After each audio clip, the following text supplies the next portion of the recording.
I'm in the market for a polyphonic synth to kind of complete my world I got here.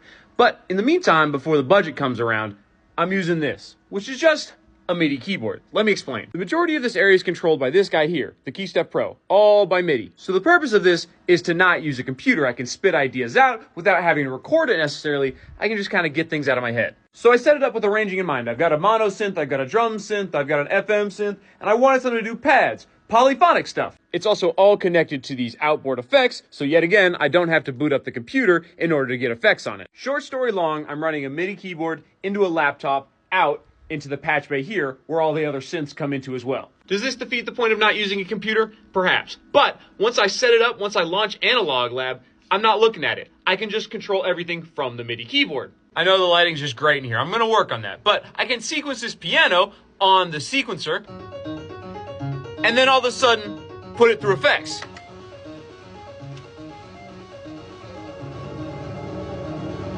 And the sequencer can also be running through the other stuff. And all of a sudden, we've got a completely different texture that I never could have done with just one synth. Of course, I'm always going to use a real piano for ideas, but it's nice to have Analog Lab, basically any synth ever created, and be able to plug it directly into my analog effects and just brainstorm on it with my KeyStep Pro. All in all, it's quite a silly solution, but it works for now, and I already had the gear. So I can't say no.